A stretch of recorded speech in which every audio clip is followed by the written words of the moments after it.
thing is, for people here, if you can get more centered, you'll be able to see easier. You know, if you can see just fine, then that's fine. But there will be some tight things. Let's see. Have you started that? Okay, we're running. Okay, and we should get this online.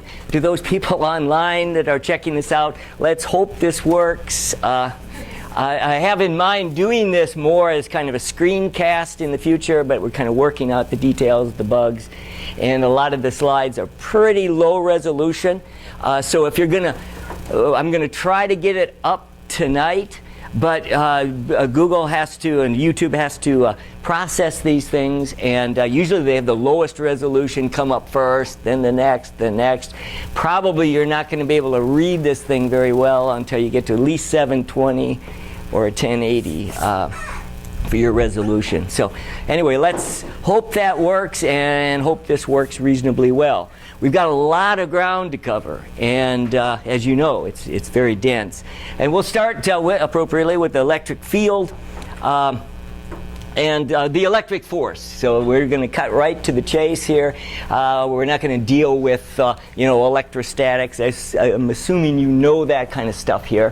However, with Coulombs law, you know, this is the inverse square law. This has the force between two charged particles, and this is a case of action and reaction. So when you say, you know, what direction is the force, you say, which one are we talking about? We're talking about this one, the force is that way. This one, the force is that way. I've got these two forces that indicate that there's repulsion taking place, right? How about if, what do we do for attraction? Okay, the opposite, yeah, it's going to be in the opposite direction. Something that can be helpful is a lot of times we deal with things symbolically. They'll just say a charge Q. Well, is it plus or is it minus? The best thing to do is to deal with them as though they're positive. So you, with Coulombs law, really consider that this part of it gives you the magnitude of this, and then you maybe want to turn that force into a vector by having a unit vector in the direction that you want to call positive. So this would be kind of the Coulombs law for this. If they're both positive, and this is the way I've drawn it, and I would advise you to make these drawings as though these Q's are positive. That's a repulsion. Then if either one of them goes negative, the negative will flip the force around and will turn and flip both of them around so that that it will be attractive. If they're both negative, then we're back to a case, negative times a negative is a positive. You're back to a case where they're repulsive again. So this, again, the inverse square law, I think you're familiar with this. We usually do the charges, call them Q's, typically, and except when we're using the elementary charges, that's of electrons or protons, they happen to have the same amount or magnitude of charge here, 1.6 times 10 to the minus 19th. They are different in the sense the electron mass is very different from the proton mass. They're different cats, but it's very impressive that, wow, there are two charges, at least the best we know, is that these two charges are equal and just differ by sign. Oh, yeah? Are they going to be given on the test? Like Yes, he gives those kind of information. I've got it up here written down just to remind you to kind of look at it. I expect that he would give that to you. Yeah. Now, he might expect that you know that the charge of an electron or a proton is 1.6 times 10 to the minus 19th. Maybe he wouldn't put that in there. If you say, oh, I can't remember, and go up, you know, maybe he'll give you a dirty look, but he'd probably tell you. But again, the masses of those things, I do expect that he would give you in the problem. Okay. Yeah, not, but yes. And just for clarification, the r hat is meant to just be a variable that could represent I, j, or k? Right, right. Or you could make up something that is just off in space anywhere. So you could design your own coordinate system. But essentially, this part of it, consider this is the magnitude. And so that is the magnitude. You also need, of course, direction. And so this is sort of the simplest way for me to just kind of say, well, is it I, J, or K, or some other force? And we'll be dealing with some that make more sense to just deal with them off at some angle than they do to try to force them into X and Y components. Okay, now the idea of the electric field. First off, let's say we've got a bunch of charges. And I've got a bunch of charges over here, Q1, Q2, all the way up to Qn. And then I've got what's called the test charge, and I give this a capital Q to distinguish it between these, because ultimately when you want to do a force on something, you have to figure out, well, what force on what, and what force do we focus on? So I've got it kind of here. These are the individual forces between these. And the idea of the net force on this thing is just the vector sum of these. So again, I'm using the same kind of notation. Hopefully this doesn't intimidate you. You're just going to do literally a sum to 1 to however many you've got. They could have different directions, so they could have different unit vectors. But what I want you to see is there's just something we did, really kind of more of a mathematical trick than anything really fundamentally physical. Notice then in each of these individual Q's could all be different distances to this thing, but one thing that's common here to all of them, they would all have the same capital Q. That would be the charge of this test charge. So if I take and just factor it out, since it's common to all these terms, and then connect all the rest of these together through just a summation minus the Q. This is something we call, and what do we call that? The electric field, and we use that symbol E for that. So ultimately what this comes down to is the electric force is going to be equal to the charge times the electric field. So if we lift off that charge and it just becomes a point in space, we can still have an electric field there. It'd be a little like gravity. If I said, is there a gravitational field at this point in space? Okay, I got a lot of yeses, but how do you know? Okay, you don't test it. So you'd put something here and then you say, oh yeah, I guess there's a gravitational force. So here we've got a point, and it allows us to break the problem into pieces where we can deal with all these myriad of charges that are out here, tie them all up into the electric field, and then this would be the electric field at that point in space. If I want to place a charge there, I put a charge there, and then there's going to be a force on that. So we introduce this idea of the electric field. Again, it's just more of a mathematical trick, taking it outside of here. Now later on we can take a look at and see if there's a deeper significance to the electric field, but right now we could just say, hey, it's just a mathematical convenience for us. Okay, let's start with a problem. And this is not on one of the ones that were handed out. I just placed this. I actually did this just kind of on the fly here. I placed, let's see, 4 electrons are placed and held in the corners of a 1 meter square. So they're separated each by 1 meter here, and these little puny electrons, and then they're going to be released. And we want to figure out what the acceleration of these things are going to be as they're going to take off. Obviously, they're going to repel. They're going to repel along a line. This is a case where it might be nice to say, let's use R hat in that direction rather than I and J. Sometimes it's a little more convenient that way. Doing the math, okay, I hope this is where things can get a little trickier to see. And we'll do this, but primarily I'm looking for the big picture here.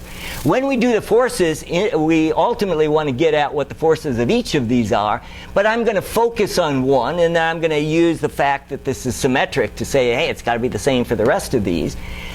These forces, we want to consider that the forces acting on them are going to be between these charges. So I've got F1 between this charge and the charge I'm interested in. F2 between these two charges. There's also F3 due to the fact that this one is here. A little Pythagorean theorem that'll convince you that it's further away and so therefore is a little weaker.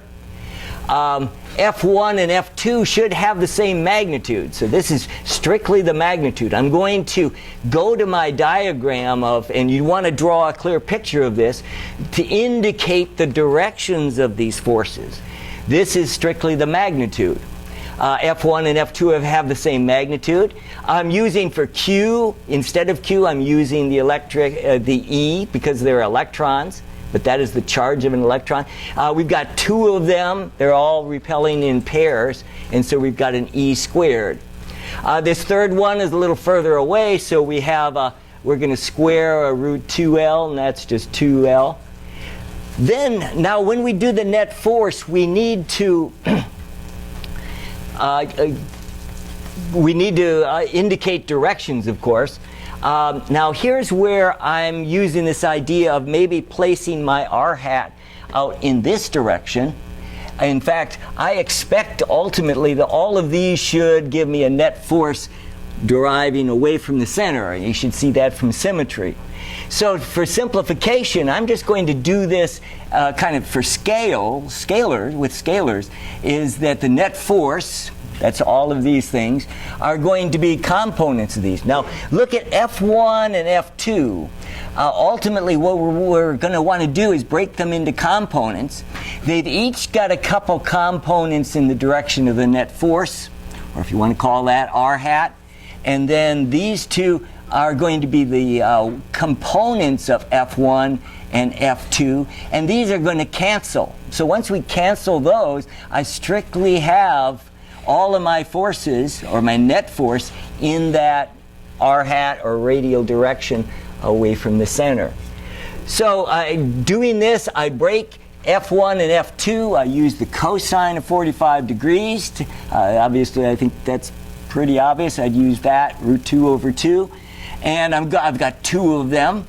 And so that would be those components. This other one is already, that's this charge down here, is already giving me a force in the direction of the F net. So when I put that in, we do that. You can do the math as well as I can, or probably better. And we get down to a net force. And we still have good old F equals ma. I probably should have put vectors over those. And we can solve for the acceleration. That's going to be the force over the mass, in this case the mass of an electron. I stick in the numbers and wow, I get an acceleration of these electrons. They're placed a meter apart. And they start to take off with an acceleration of 484 meters per second squared. That's almost 50 times gravity. You think of how fast things will take off. So a little indication of the actual strength of this electric force. It's great. Now that force would be applied to, we were looking at this one. We would also apply the same argument to this one. On the exam, you just say, well, symmetry, it's 4 times, acting on all of them. So we end up with, all 4 electrons that move away from the center with this kind of an acceleration. So anyway, just an example of how we lay that out. And again, this idea of being able to break things into components, to see this symmetry from the start, and maybe use this for my r hat, and then break everything down into components along that r hat. Some other ones we'll be doing, I'll do some with using the x and y as well, but consider it, yes? If the problem does not ask about direction, you will look mostly for the magnitude or risk given direction. Well, okay, if the idea, either forces or accelerations really are vectors, they have both magnitude and direction. So I'm doing, these calculations are primarily magnitude, and he would be okay with that, and I could have broken this down real formally into I and J notation. If you want to do that, you can. His style is more like this, where he probably would appreciate that you saw the symmetry right up front and just say, hey, let's work with that. Right. Okay? Okay, let's do another one. This is very close to one that was a homework problem. If we have a charged rod of length L, And let's say we want to get what the electric field is at some point here. Again, there doesn't have to be anything there. I can get the electric field before I place a charge there. I can get the electric field at that point by integrating this rod. Now, the idea is that we'll take that rod and we're going to chop it up into a bunch of pieces. And I have a kind of a typical piece here. And I strongly advise that rather than you just plunge into the math, have a clear picture and indicate to him what your thinking is. Break it down in terms of its differential element. My differential element, I'm starting with this one because it's pretty simple and most people have not much trouble with the homework. But the idea is that we're going to use a small little differential element. That this is going to be a small length and it's going to lead to a small charge at dq. And the idea is that little dq is going to act like a point charge. And it's going to have a small differential contribution to the electric field. I just call it dE rather than E itself. It's just one little piece of that electric field. In a bit, we're going to integrate all these little pieces across here, and they're all going to have their contributions. And then we're going to integrate or add them all up to get the net electric field. So this is really just our electric field. It's going to be Ke times the little charge. It's going to be a differential charge. It's a good idea to be aware that that differential charge, that's the thing that can be really tiny. X squared is not necessarily tiny. The electric field will be tiny, and therefore that's a differential. Now dq, getting the charge of this thing, okay, I think the simplest way to look at that, I've got this expression written, but I think it's easiest to, when we're first starting here, is to say that the charge is to the length of that. In other words, the length of this little piece is dx, and is going to have a little dq, and do it as proportional to the whole rod. The whole rod has a charge q, and of length L, and so Q is to L as dQ is to dx, or dQ is to Q over L dx. Now, Q over L is the charge per unit length, and we have a symbol that we usually refer to that because we use that a lot. What's that? That's lambda. That refers to charge per unit length, or I should just say charge per meter. So if you have anything, and you can do this with kind of any shape, that if it's got just some kind of a uniform cross-section or extrusion, you can just say lambda is the charge per meter of that material.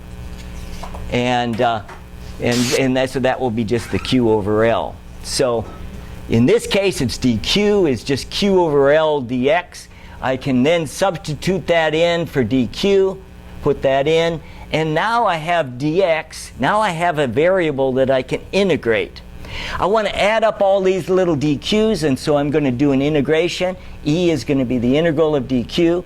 Integrating all of these, I'm integrating with respect to x and dx, each of these little pieces here. I'm measuring my x from this point to the element that I want to deal with.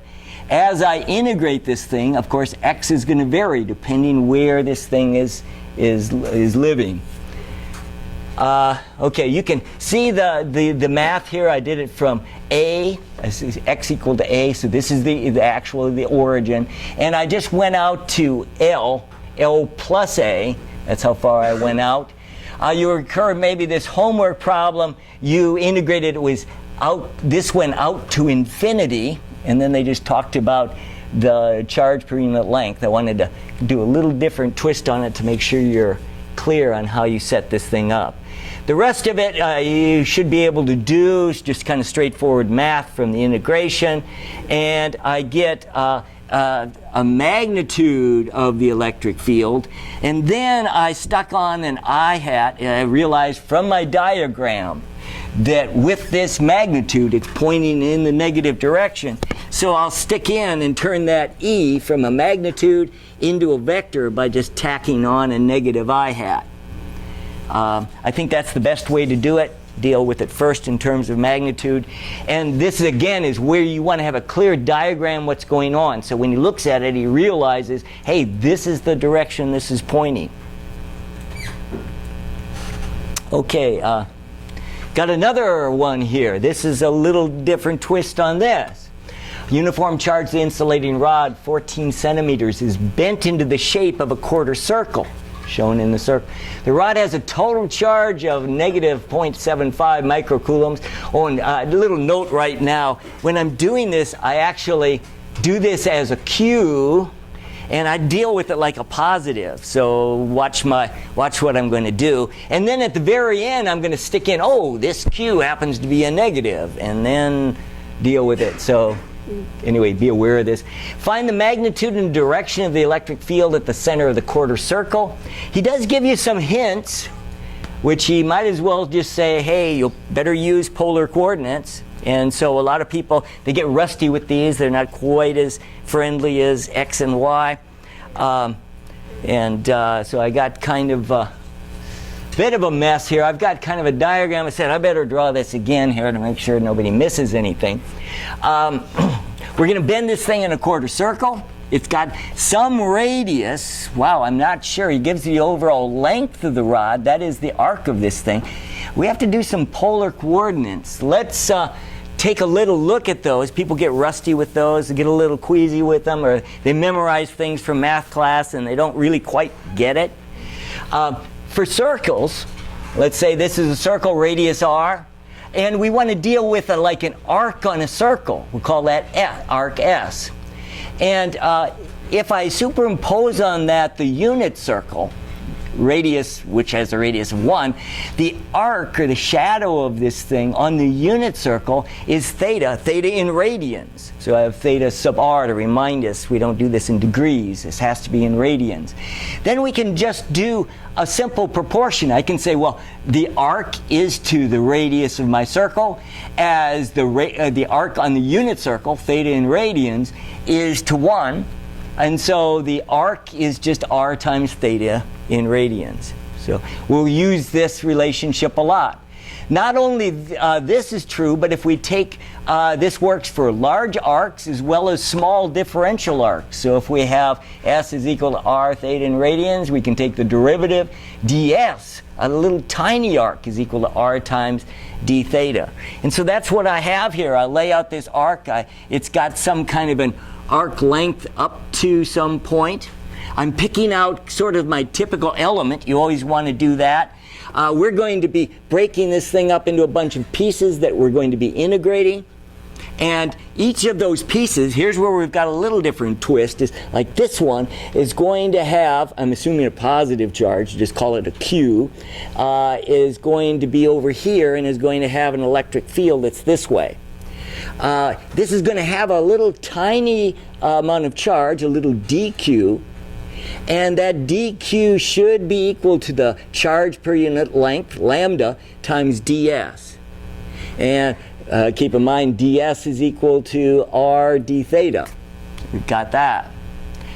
That's going to give us this electric field that's off in this direction. I call it a little dE because this is a little dQ. It's acting like a point charge at this point and coming out here. So let's see, where do I have that? I've got dE is the electric field due to that point charge. That point charge is lambda ds. What is ds is r d theta. And so that is my electric field, the little dE.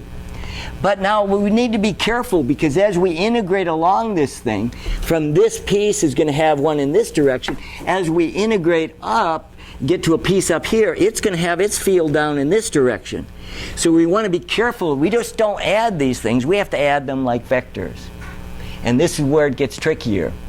Here I will break it up into the x and the y components. So I can say, well, dE in the x, here we can see this diagram, there's going to be some kind of an angle here. And dE in the x is going to be equal to dE times the cosine of theta. we're also going to have a component in the y, dE in the y, and that's going to be dE times the sine of theta. And so I've got these kind of paralleling one another. The x component is with the, just dE times the cosine. dE in the y is dE times the sine. Then we're going to, we want to then integrate these things to get the actual e in the x. That is adding all of these things up. The integration is going to sum them all. And when we're going to integrate this thing, I'm going to go from theta equal to 0 up to pi over 2. So those are going to be my limits. The cosine, of course, integrates to the sine. You can see this. Hopefully you see the math. This is going to be e in the x. And then similarly, using the sine instead, we're going to get e in the y. You'll notice the magnitudes are the same. That's maybe not too surprising in that there's this overall symmetry. At any individual position like this has got more d e in the x than this one does. When we get up here, there's going to be more in the y than there is in the x. But I'm going to do those as kind of separate integrals. If you wanted to tie them all up with using I and j hat notation, that's okay too. There's lots of ways of expressing what I'm trying to do here. I mentioned this here, that the length of the rod is 14 centimeters. To do this, I need to know what r is. Oh, let's see, I guess I laid this out a little earlier. The idea that this is a quarter circle just means that I could take 4 of these and make a complete circle. 4 times L should be equal to 2 pi r, or the radius of this thing, I'll need that down here, is going to be 2L over pi.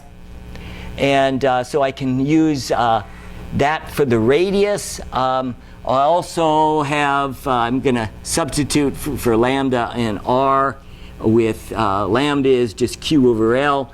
R is 2L over pi, as we found up there, and I have it back down here.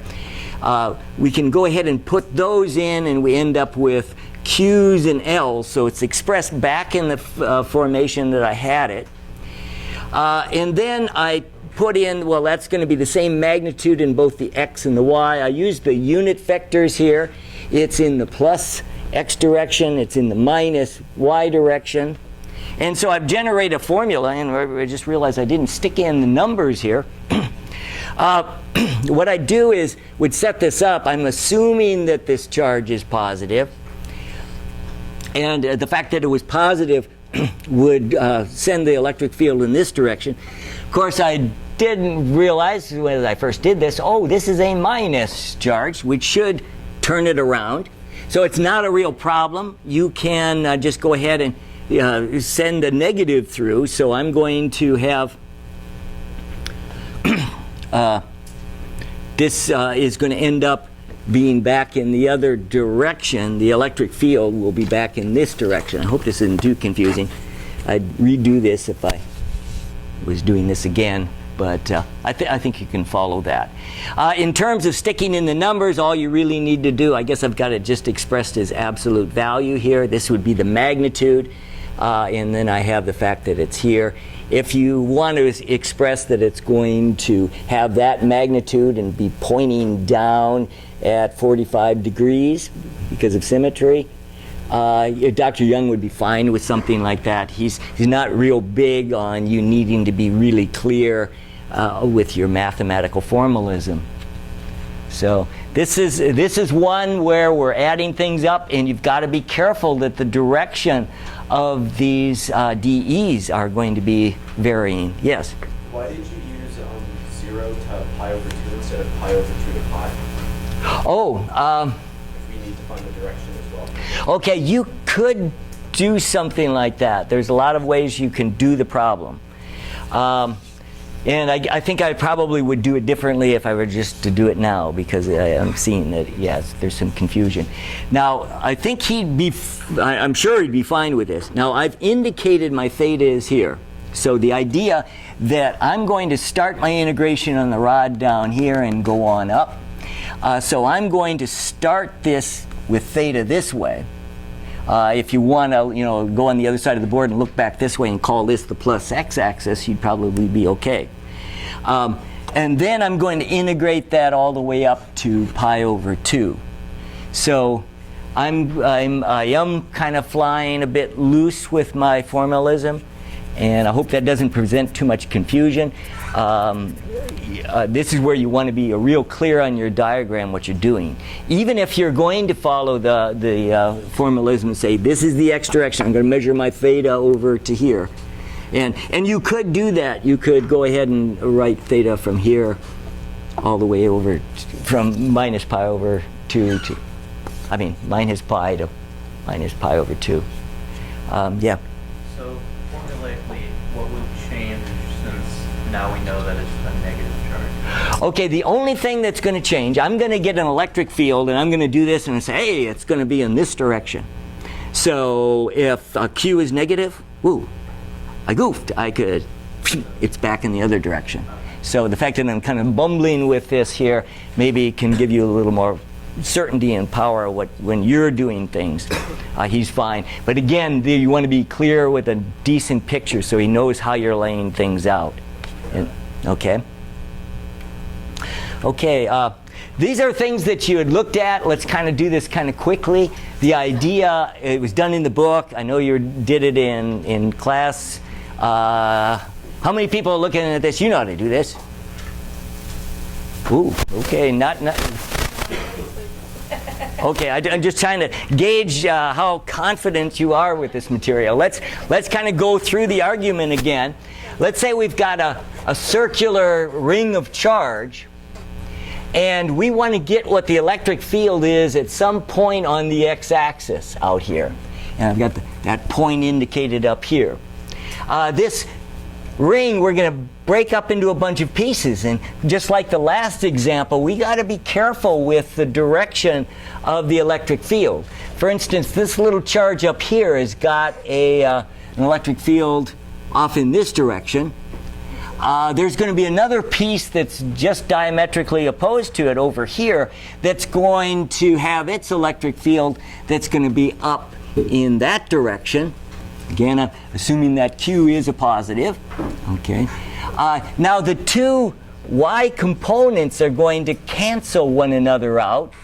And so the two of them acting together is going to have a component dE in the x back in this direction. Okay? Now, as we go around this thing, every charge we pick out is got its evil twin on the other side that is pointing the other direction, is going to be canceling. And as we integrate and add these electric fields up as we go around this is going to generate a kind of a cone of electric fields here. dE times this would be the length of this cone, and it's going to wrap around as the circle wraps around. So what I'm going to do is focus first on just this little element and see what we have. It's going to be the effect of a point charge out to here. So it's got a Ke dq times r squared, where r squared is the distance from that charge to the point in question. The notation here, the book used a for the radius of the ring, and I'm doing that as well. They wanted to use r, and this is just the Pythagorean theorem with the x and the a would be r. And they want to use that r so that we're using it in the form that Coulombs Law had it. Okay? And now this is going to be dE dq. Now what we're going to ultimately just be interested in, these y components are going to cancel. All I really care about is the x component. So I'm going to say that that's going to be dE in the x is going to be equal to whatever I get for dE, and I'm going to do times the cosine of theta. Now, we'll do this a lot where we need to watch these angles here that these differentials are pointing. From the overall geometry, again, with necessity of a good picture here, we can get at what that angle is when I look at this triangle here, not this one here, but from this one, I can say, oh, the cosine of theta, I'd like to get that, that should just be x over the hypotenuse, which is r. So I can make this transformation here and put that in for the cosine. That's just x over r. And then we have our differential electric field in the x that we need to integrate. And we're going to integrate that doing an integral here. Just integrating all these little dx's. We're going to integrate these. Whoa, looks like I've got a lot of variables here. Our integration is doing what? Isn't it going around the ring? And for this integration, is x changing? No. Very often x is a variable. Is r going to be changing? Nope. Nope. So those should just be able to come outside the integral. So all of this, and I'm just left with a little dq. Well, what happens when I integrate and I add up all the q's around the ring? It should just be the total charge. Now, you can do things fancy. You can do a lambda times a ds and integrate it around a circle if you want. You're going to get the same answer. Or you just say, hey, I'm just adding up a bunch of dq's. They should just add up to the q, the charge on the whole ring. So this is the basic electric field for a ring along the x-axis. Okay, so we're going to use that. In fact, this can be a start to another problem, which also done in the book, is the idea of a charged disk. The idea that we could make a disk by stacking a bunch of rings and integrating those. What we want to do when we start with this is we want to, again, a clear picture. I want to find what the electric field is at some point out here. We start with the fact that we've already done the ring. In a sense, we've already done one integration. We're going to do a second integration here. You could do it as a double integral. We're going to just focus on doing one integral at a time.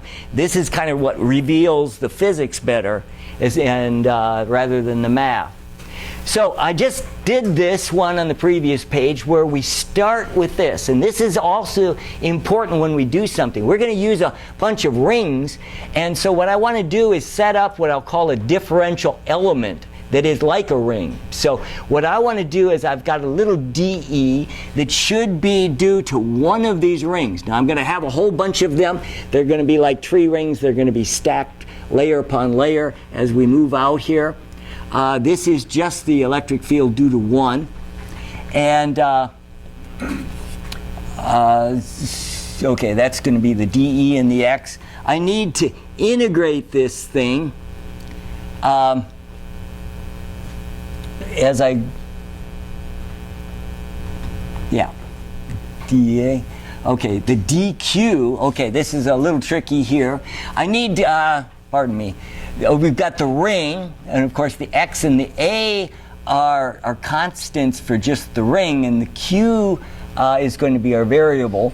What we're going to do is we're going to use a differential q to represent the charge of this ring, and instead of e to the x, it's going to be a dE to the x. A small little bit of charge is going to lead to a small little bit of electric field. Now, the rest of this is almost the same. We're going to change the notation a little bit. In the previous one, they used a for the radius. In this one, I'd like to call r the radius. Recall, let me just back up a slide here. The idea that, what was I going to say? Suddenly lost my point. Let me pull it. Oh yeah, as far as the notation, this was a, this is r. Okay, now what we're doing here, once I get the charged ring, I just have it in the x direction. So I'm already set with that. Then when I go to the disk, I'm going to say, well, let me just change my notation here a little bit. Instead of a for the radius, I'll call it r. Since I'm not going to be using any of these little cross elements, I've already done that for a whole disk. And this whole disk has an electric field that way. Okay, so that's what I wanted to say. Now also, the dq isn't anything real simple.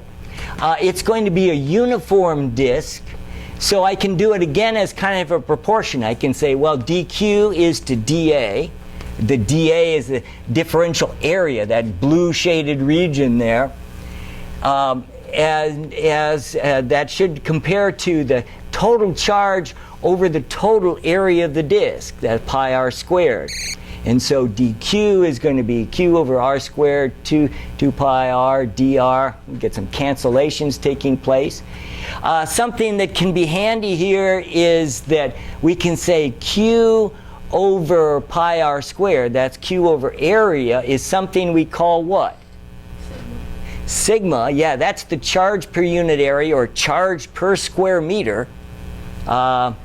Yeah, in fact, everything, as a word of caution here, throughout this entire course, we have all kinds of units that you can use. Always use SI units. You try to manipulate with the units in there. It's fun to try to do that, but they can get really messy. You're going to be okay with problems as long as everything's in meters, kilograms, seconds, and then all your other units are going to fall into place. So again, SI units. That is going to be the charge per unit area, or charge per square meter. Times an area will tell me what the charge is. So that's what I'm going to do here. Again, I just put what I came up with for my differential element. I don't just say it's q over r squared. It is a whole mini ring that we're adding. And then I can put in for dq, I can make that substitution with sigma and bring it in and factor that out. What I will have in there is a little dr. Hopefully that makes some sense. If I'm going to stack these rings, I'm going to integrate these things from r equal to 0 and add them up as I go out to capital R, the radius of the ring. So that's what I'm going to do, is go from 0 to r. I can get the e and the x. Now, in the x, nicely, for this problem, I don't have to worry about it changing directions. Each of those rings are all stacked such that they're going to give me an electric field this way. So I just need to get the magnitude of it. I think I'll leave you here. I think the rest is pretty straightforward with the calculus. Let me know if you have any real problems. Oh, there is one thing in the calculus. It's a simple U substitution will get you through it. So that some of them are not quite this friendly, but that should be E. Again, this is done in the book if you want to refer to that. And then the results are here. And I've got, this is actually good in both the x positive and x negative, but we have to have this absolute value. You'll maybe get that from the square root. If you're just doing positive x, then this just becomes x over x, and it just goes to the value 1, and then you can use this to get at what the electric field is at that point on the ring. Okay, so again, this stuff gets gnarly fast. Even for relatively simple problems. Yeah? Top row of your EX, your limits of integration go from 0 to q, but then they change. Oh, okay, yeah. Yeah, this is my differential element that's going to start with a q. So I want to add them up, all of my charges, and that would be just from 0 to q positive, capital Q. Now, when I make this substitution, and I do this U substitution, yeah, I kind of glossed this pretty quick, so I'm glad you're raising it again. With that U substitution, I need to come in here, and my U substitution is going to lead to a 2R dr.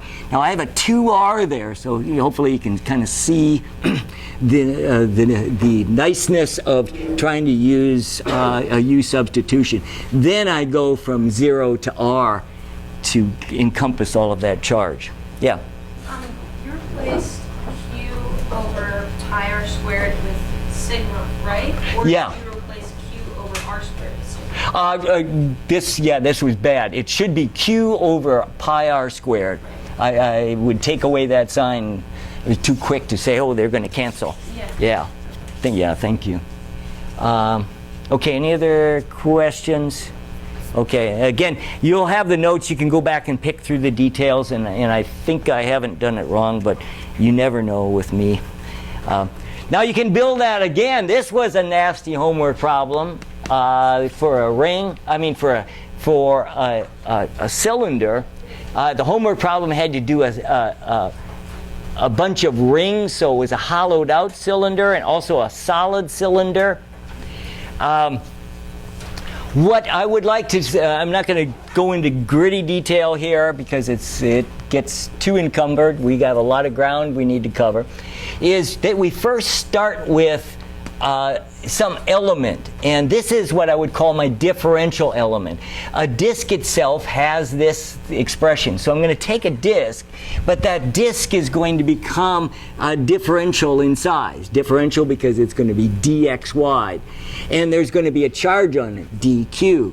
So I always want to start with this and say I want to have a bunch of disks, and so I use the formula for the disk to set up the differential here. The differential, instead of an e to the x, it's going to be a d to the x, and then instead of q, we'll call it dq.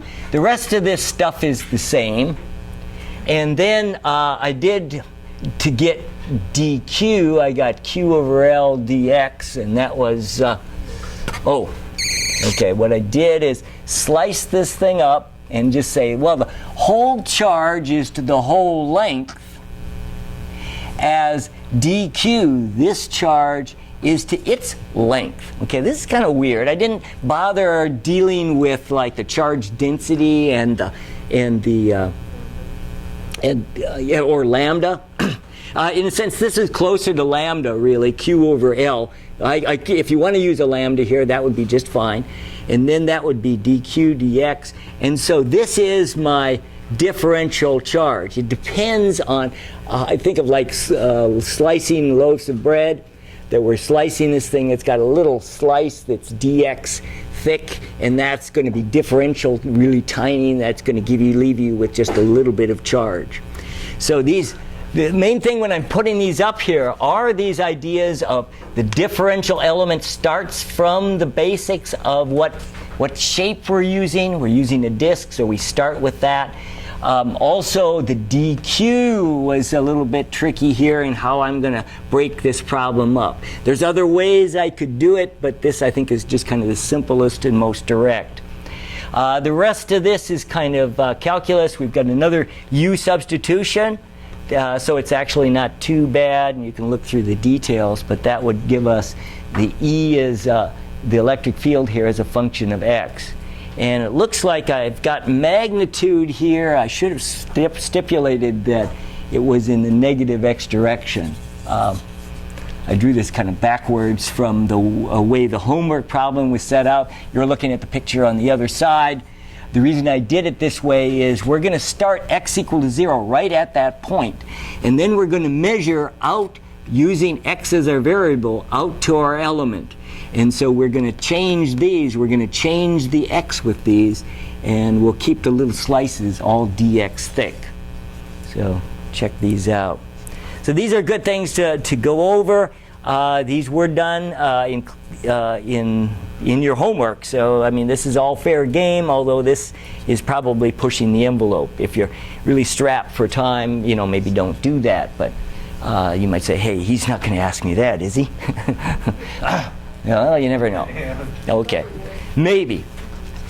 Okay, now here's another one. This is one you did as a homework problem. That is a charged rod.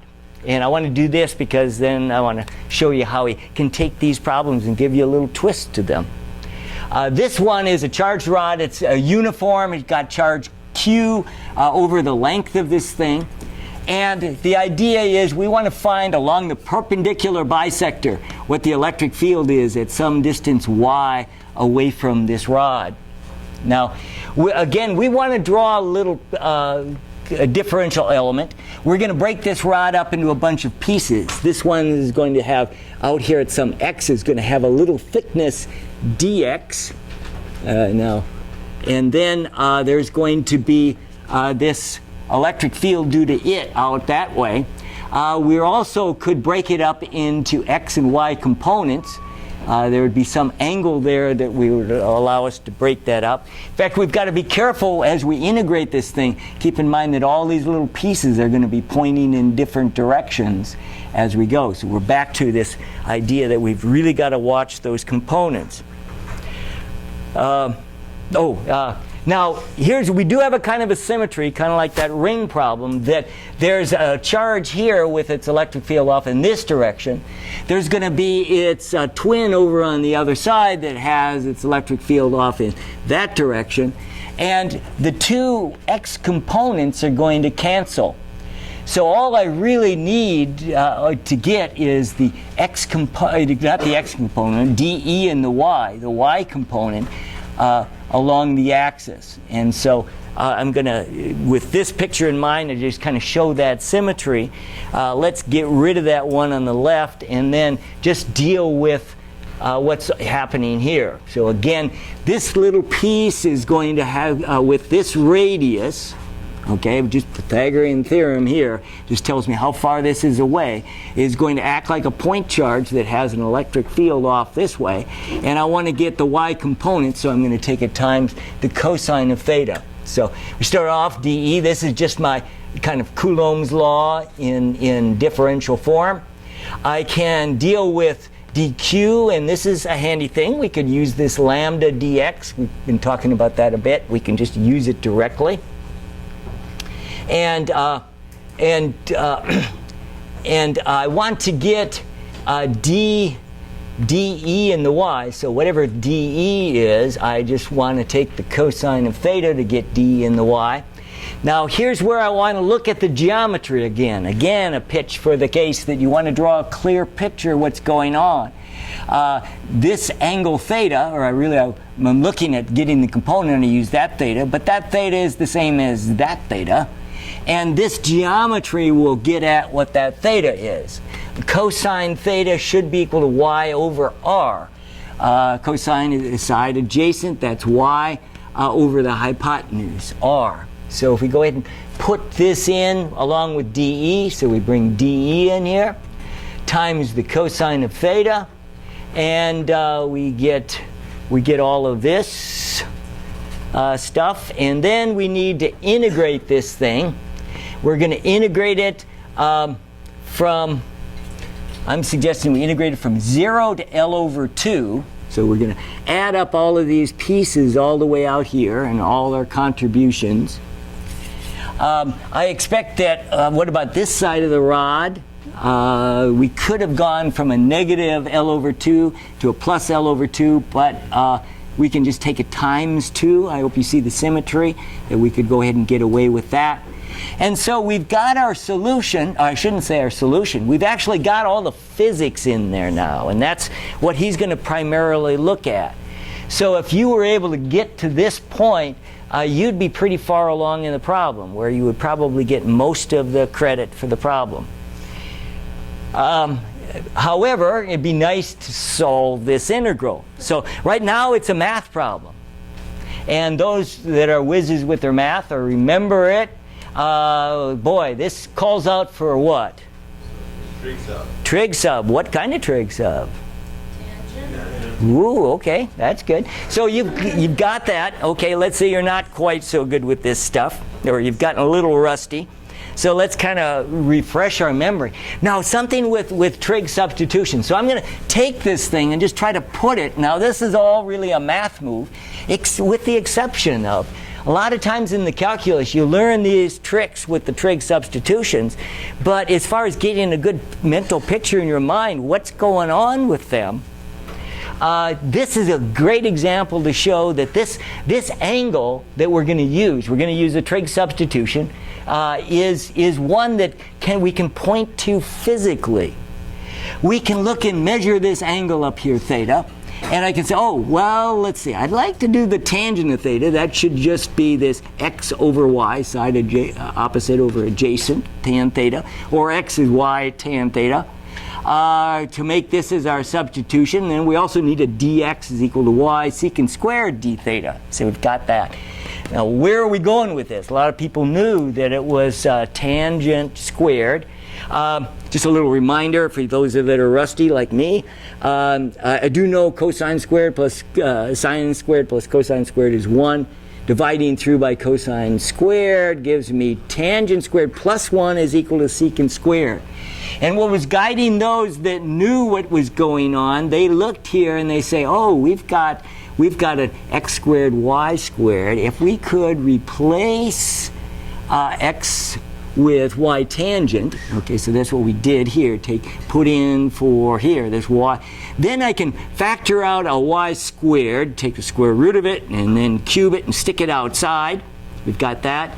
And then I have the tangent squared plus 1, and that simplifies to the secant squared, which we take as a square root, and then cube it, that's secant cubed.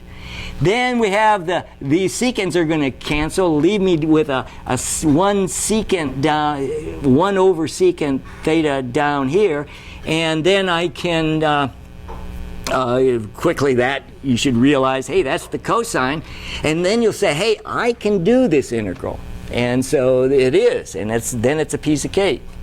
But it was these variables. Now, usually when we change variables, we do need to change. Originally I was going from limits 0 to L over 2 because I was using the x-axis.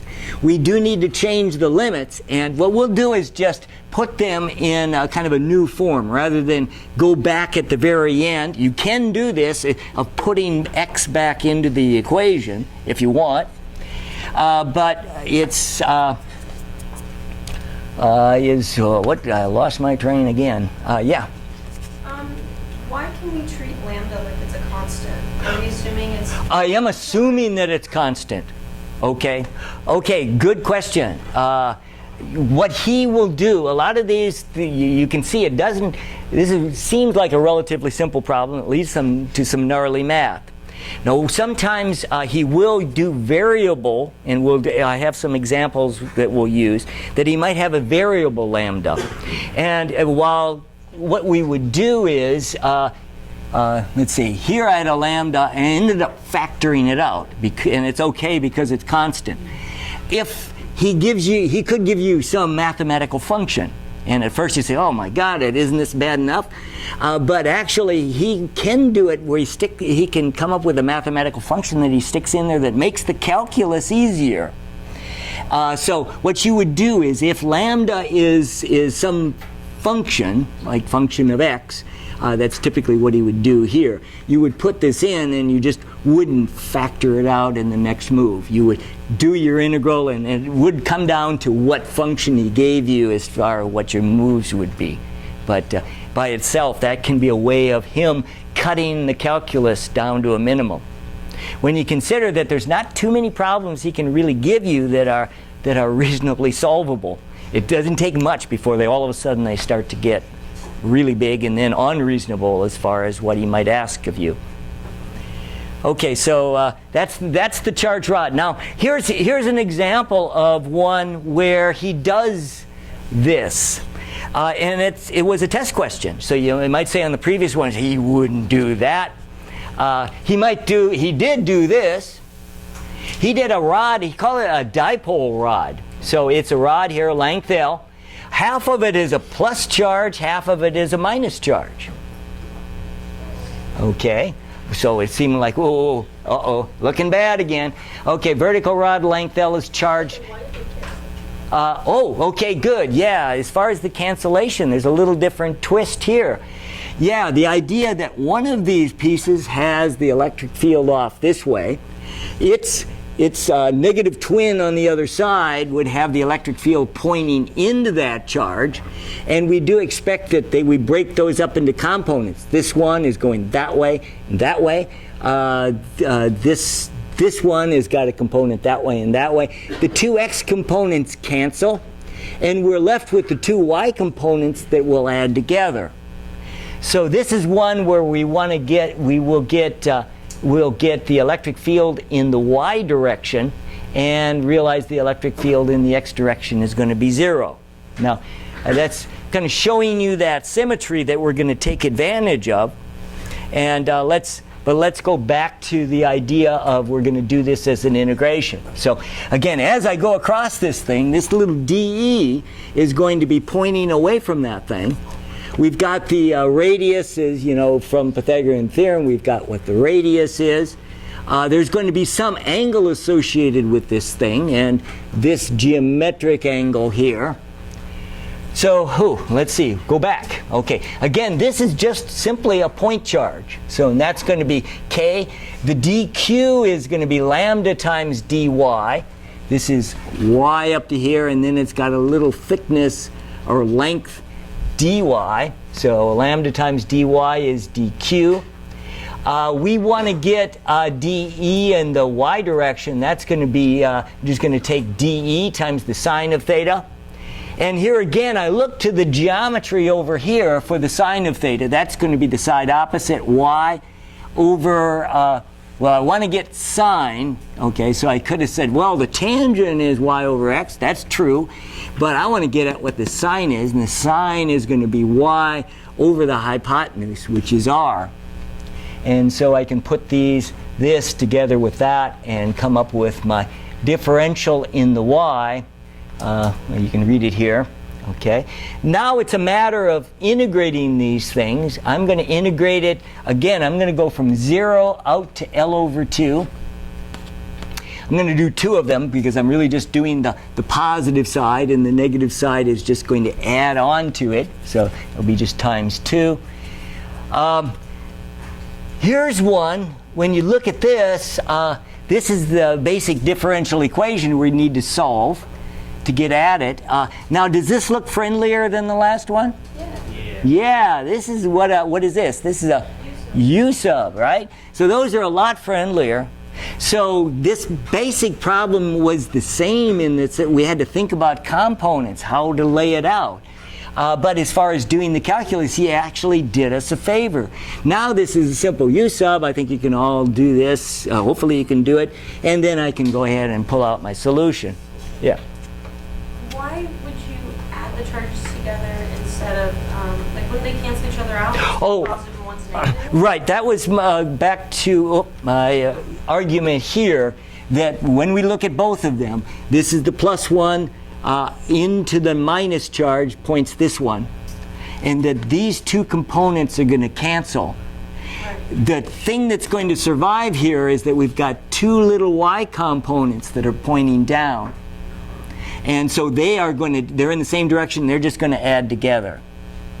And so when I'm at, not yet. Where was I? dE and the y, those are what I'm actually, dE and the y, those are what I'm going to actually integrate to get E and the y. And I've got two, and I will have 2 of them to do the +½ as well as the -½ Okay. Well, how are you doing as far as the pace? I thought we'd be almost at the halfway point, so I'm able to really jam through this stuff, but are you able to follow it reasonably well? Yeah. She has a question. Yeah. I have a question. It might be stupid, but all the way at the top, when you say d e sub y, on the right in the equation, why is that negative d? Oh, dE and the y. You have negative. Oh, okay. That came back to that it's in the minus direct. Yeah. And then another stupid question. No, these are not stupid. Where you have in the d e sub y, you have r to the third as the denominator, right there. Yeah. But when you do the substitution to x squared plus y squared, why'd you put it to the 3/2? Oh, okay. Okay. Yeah, again, I'm kind of glossing this stuff. It's good to get the sticky points. This is r cubed. Now, r is this. So if you say that's to the 1/2, yeah, thank you for catching this. So these are little things that hang people up. And that ends up being, 3/2. Okay. Okay, there's lots of little details, lots of places to screw up, right? Okay. Okay, how are you doing here? Let me get a little. Well, let's as long as we're still in the electric field. Oh, well, actually, I'm hoping to get through Gauss's law by the break time. Ooh, which. Okay, let's press on. So actually, we're doing not too bad, yeah, I think. So once you started doing when did that to and come from the electric field in this direction, the electric field in this direction? Yeah. You started doing integration. Yeah, I kind of argued, I argued that at this point. Yeah. So we've got these. The two came out to get the use. Yeah, that's right. And that 2 is really say, hey, I've got 2 of these here. Okay? Okay, yeah. Yeah, I'm sorry, I can't. Maybe I can. Just the derivative with respect to y? Are we in the break? I didn't intend it to be the break. Do you want to take a little break right now? I know this stuff is pretty dense. Do you want to do that? Okay, let's take a 10-minute break. This stands up. Yeah. Well, I'm hoping it's 4, but it's probably gonna. There's a lot of stuff. You took the derivative with respect to y? Okay, this. Here in the use of. Oh, the use of. Yeah, I said u is going to be this, so this is going to become u to the 3s. Yeah. So that cleans up. And then if I take the derivative of this, that's going to be x is going to be a constant. Why? Because I'm choosing this x out to here. And when I'm integrating, doing these, this doesn't change. Okay, so it only changes In the y. Very good question. These are all really good questions that are, yeah. And did you say this will be uploaded by tonight? I'm